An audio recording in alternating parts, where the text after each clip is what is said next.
상인 자격. 상인 자격은 아까 본 대로 법인 있고 자연인 있잖아요. 그죠? 법인, 자연인. 그래서 법인은 민법이랑 똑같아요. 취득 시기는 설립 등기고, 그 다음에 상실, 법인의 상인 자격을 상실하는 것은 청산 등기가 아니라는 거. 이건 민법에서도 아주 중요해요. 그래서 청산 사무가 완전히 종료돼야 돼요. 청산 사무 종료시라는 거. 판례. 요게 이제 선택형이 하나 나오고, 그 다음에 자연인은 태어났을 때가 아니라 이거는 자연인으로서는 대외적 인식 가능성, 대외적으로 인식했을 때, 대외적으로 인식 가능성이 있을 때, 이때 상인자격이 취득한다. 그래서 이게 잘 나오고요. 그 다음에 사망하거나 영업해지, 이건 뭐 당연하겠죠. 영업해지에 뭐 없어지는 건데, 그래서 이 중에서도 제일 잘 나오는 게 요거죠. 대외적 인식 가능성, 요거.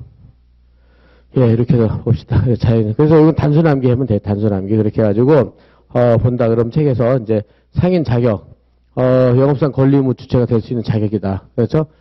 그 계속 얘기했지만 상인 자격을 취득하면 상사 법정일 연육분, 상사 시효 5년이니까 논의 실익은 항상 똑같고, 그죠? 5년, 연육분, 상사 5년. 그 다음에 상인 자격 취득 시기 해서 이제 자연인부터 법인은 설립 등기 시. 상사회사든 민사회사든 설립등기하면서 설립등기 하는 순간 바로 법인격을 취득한다. 그래서 상인자격을 취득한다. 그렇게 해가지고 여기서 이제 태생적 상인, 이거 몰라도 되고 뭐 이것까지 나오진 않을 테니까. 그래서 이건 2번, 이거보다 2번이요. 2번. 설립중 회사는 요거는 비법인 사단이거든요. 아직 법인이 안 됐어요. 설립등기를 안 했으니까 비법인 사단이다. 그럼 아직 권리 능력이 없음에도 불구하고 설립중 회사는 아직 비법인 사단이니까 법인격을 취득하지는 못했어요. 등기를 안 해가지고 취득하지 못하였으나 설립준비행위는 설립준비, 영업을 위한 보조적 상행, 아까 보조적 상행 47조라고 했죠. 영업을 위한 행위로서 47조의 보조적 상행이라고 했잖아요. 설립준비행위 했을 때는 보조적 상행에 해당되므로 상법이 적용된다는 거야. 상법이 적용된다. 그래서 설립중 회사, 그래서 이제 설립중 회사 상인 자격은 설립등기를 안 했으니까 취득하진 않았어요. 그렇지만은 설립준비행위는 이렇게 보조적 상행이다. 설립준비행위, 보조적 상행위. 그래서 상법이 적용된다는 것 이렇게 보고. 그 다음에 여기서 회사는 됐고 자연인은 영업행위 개시시, 그다음 객관적 인식 가능성 두 가지인데요. 요거는 좀 이따 보기로 하고 구별해서 상인 자격 취득 시기. 그러면 상법 4조하고 5조에서는 개인이 상인 자격을 취득 시기를 뭐라고 규정되어 있냐면 영업행위를 개시한 때요. 영업행위를 개시한 때. 그럼 영업행위를 개시한 때가 언제냐 이거 영업행위를 개시한 때가. 영업행위. 그래서 여러분들 이것도 정확히 봐야 되는데 판례는 막 여러 가지가 나와요. 그래가지고 만약 여기서 무슨 장사, 그죠? 영업의사로서 뭐 컴퓨터를 판다. 그죠? 뭐 컴퓨터를 매매한다. 그죠? 이렇게 매매의사. 그냥 물건을 매매의사로서 그러면은 이렇게 해가지고 영업자금 차용을 했어요. 돈을 빌렸어요. 영업장을 빌렸다. 그러니까 갑이을한테 영업자금을 빌렸다. 그러면서 그래서 얘한테 뭐라고 그랬냐면 을한테 야, 나 앞으로 컴퓨터 전자제품을 판매하려고 그래. 그러니까 돈 좀 1억만 꿔줘. 그렇게 한 거란 말이야. 1억 꿔줘라. 그렇다면 얘가 이제 상대방은 갑이 이제 앞으로 컴퓨터 매매 행위를 하려고 돈을 빌리는구나. 그걸 인식했잖아요. 인식한단 말이에요. 이렇게 인식을 했다. 그렇게 해서 그러면 갑은 영업장을 빌려가지고 이제 영업을 할 건물을 장소를 할 영업 장소를 임대하고 매매를 할 거 아니에요. 그죠? 갑이 이제 이렇게 하고. 그래서 이제 갑이 영업을 개시했어요. 영업 개시. 그래서 우리 법조문에는, 그죠? 아까 법조문에는 영업 개시행위, 그죠? 영업을 개시할 때 상인이 된단 말이에요. 상인이. 그렇지만 상인은 반드시 이때 되는 게 아니라 여기서 본 대로 이렇게 이것도 영업준비행위죠. 뭐 건물 임대하거나 매매는 물건을 판매하려고 이것도 영업준비행위란 말이에요. 영업준비행위.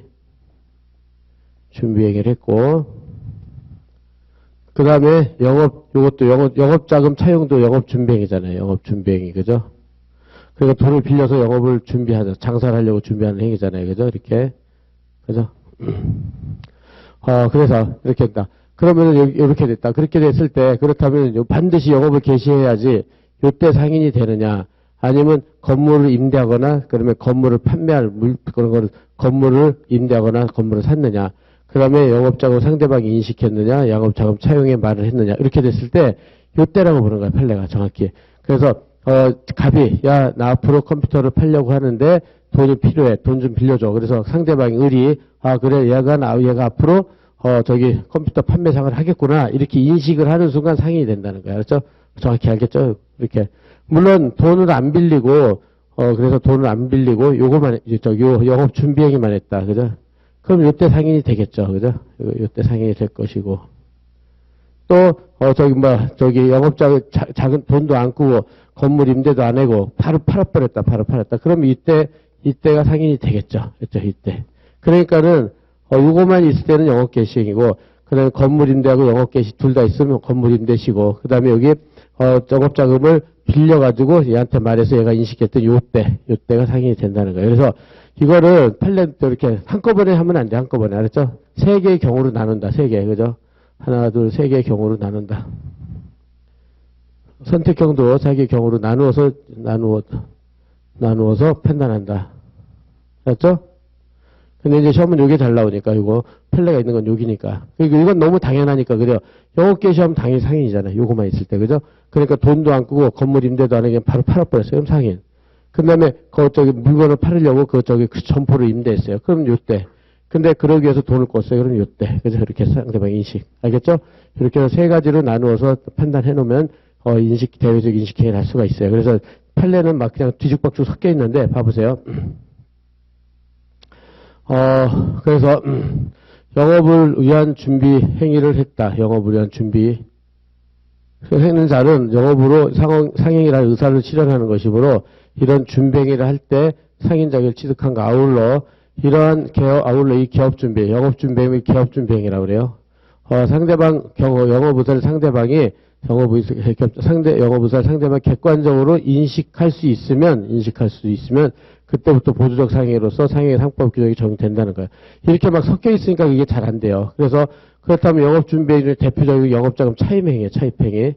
그래서 행위 자체 성질로 보면 상해를 준비하는 거죠. 상해를 준비하는 행위죠. 이거라고 했고 행위자 주관적 의사가 영업을 위한 준비에 있고 상대방도 행위자 설명, 야, 나 컴퓨터 팔려고 돈 좀 필요해.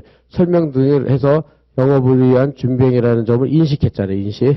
그래서 이렇게 됐을 때는 상법의 이 규정이 적용된다. 그래서 여기서 지금 상법 4조 5조 영업을 개시했다라고 그렇게 했잖아요. 그러니까 영업을 개시하면 당연히 상인이 되는 거고, 그것뿐만 아니라, 여기서 보면 영업 개시뿐만 아니라, 개업 준비행위에 착수한 때, 점포 임차행위요. 뿐만 아니라 그 다음에 세 번째로 상대방이 영업 의사를 객관적으로 인식할 수 있었다면 상법이 적용된다. 그래서 세 가지로 나누란 말이에요. 그죠? 영업 개시행위만 있었으면 영업 개시행위. 그죠? 그 다음에 두 번째 개업 준비행위로서 점포를 임대했어요. 그거만 있으면 그거 행위. 그 다음에 영업자금 차임행위. 세 번째, 내가 장사를 하려고 돈 좀 꿀게. 이렇게 해서 영업자금 차임행위를 했을 때 상대방이 영업에서 객관적으로 인식했을 수 있을 때 상법이 적용된다. 그러니까 이렇게 세 개로 나눠서 할 수 있겠죠. 세 개로 나눠서 한다. 그죠? 이렇게. 그렇게 해가지고 요거는 지금 설명을 또 했으니까 여러분들이 한번 노트를 보고 이해를 하고. 그래서 이렇게 세 가지로 여러분들이 판단해 준다. 그러면은 선택형은 안 틀릴 거예요. 지금 여기서 본 대로 이게 선택형이 나와서 그래요. 그래서 이게 선택형이 나오는 건 주의하라고 그랬잖아요. 그래서 선택형이 나오는 건 주의해라. 이렇게. 됐죠? 그렇게. 됐고요. 그 다음에 넘어가서, 그 다음에 상인 자격 상실 시기. 그래서 이제 그렇다면 영업활동을 종료했을 때 자인을 당해 사망할 때죠. 그 다음에 영업 폐지, 사망 하나 정도만 합시다. 그렇게 하고. 법인일 때는 해산만으로 소멸하지 않고 실질적으로 청산사무 종결시, 그죠? 청산사무 종결시에. 그래서 상업등기시, 상인 상업등기, 청산등기시에 상인 자격을 상실하지 않음을 주의하라. 그죠? 청산사무 종결해야 돼요, 종결. 이렇게. 예, 그렇게 하고요. 그 다음에 이제 또 핵심 판례.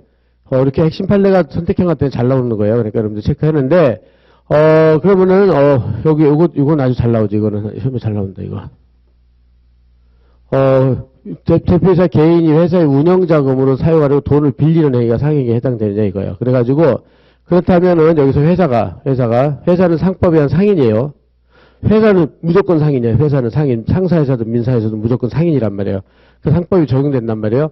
상인으로 의제된다 하더라도 회사의 기관인 대표이사 개인이 상인이 되는 건 아니란 말이에요. 그죠? 회사가 있고 개인이 있으면 개인은 상인이 아니란 말이에요. 그죠? 또 특별히 자기가 독자적으로 장사를 하지 않으면 상인이 되는 것은 아니다. 따라서 회사의 대표이사 개인 사람이 목적은 회사 운영자금 사용할 목적으로 돈을 빌리거나 투자를 받다. 목적은. 그런데 그것만 가지고는 상행에 해당되는 건 아니라고 봐요. 개인이 꽂기 때문에 개인. 그러니까 상인이 아닌 개인이 꽂기 때문에 그래요.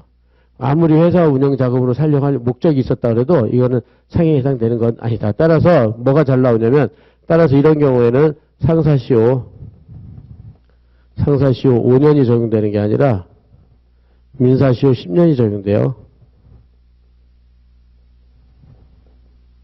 10년이 적용된다는 거 이렇게 준비를 해놓는다. 예, 그래서 이거 잘 나오니까 준비해놓는다. 그 다음에 그렇게 해가지고 아까 본 대로 또 영업자금 차임행위와 상인자 이건 금방 했었죠. 그죠? 그래서 제가 여기서 쭉 해가지고 영업중 보조적 상해가 될 수 없다. 그래서 이렇게 보조적 상해로 상법을 적용받기 위해서는 행위를 하는 자가 스스로 상인 자격을 취득한다. 이건 너무 당연한 거죠. 그래서 어떤 자가 여기서부터 어떤 자가 자기 명의로 준비를 행위를 하는 것이 아니라 자기 명의요. 그럼 내가 갑이다. 그럼 갑 명의로 영업 준비를 해야 되잖아요. 하는 것이 아니라 여기서 본 대로 다른 상인의 영업을 위한 준비 행위를 하는 것은 그 행위는 행위한 자의 보조적 상해가 될 수 없다는 거죠. 그러니까 여기서 만약 갑이 자기 명의로 영업 준비, 갑 명의로 해야 되겠죠. 근데 갑이 어떻게 하냐면 다른 상인 을의 영업 준비를 위해서 준비를 행위를 했어요. 그러면은 갑한테는 그죠? 그 행위를 한 자는 갑이죠. 행위를 한 자 갑에게는 당연히 상해가 될 수 없죠. 이건 너무 당연하죠. 근데 이게 선택형이 잘 나오고 있어요. 이것처럼. 그죠? 그래서 자기를 위해야 돈을 꿔야지. 내가 장사를 하려고 돈을 꾼다. 이렇게 해야지 상인이 되는 거지. 내가 을을 위해서 돈을 꿔준다. 그러니까 여기도 똑같아요.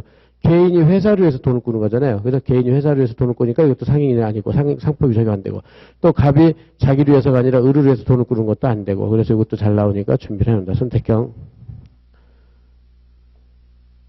그 다음에, 갑이 학원 설립 과정에서 영업 준비 자금으로 을에게 돈을 차용한 후 학원을 설립하여 운영한 사안이었다. 이랬을 때, 갑이 운영한 학원업은 점포 기타 유사한 설비에 의한 상인적 방법에 의해서 영업하는 경우로 의제상인에 해당된다. 아까 학원업은 아까 했었죠. 학원업은 의제상인에 해당된다고 그랬어요. 여기서 의제상인에 해당된다. 하는데, 갑의 차용행위는, 갑의 차용행위는 아까 본 대로 영업 준비행위로서 개업 준비행위란 말이죠. 학원 영업을 위한 준비행위다. 개업 준비.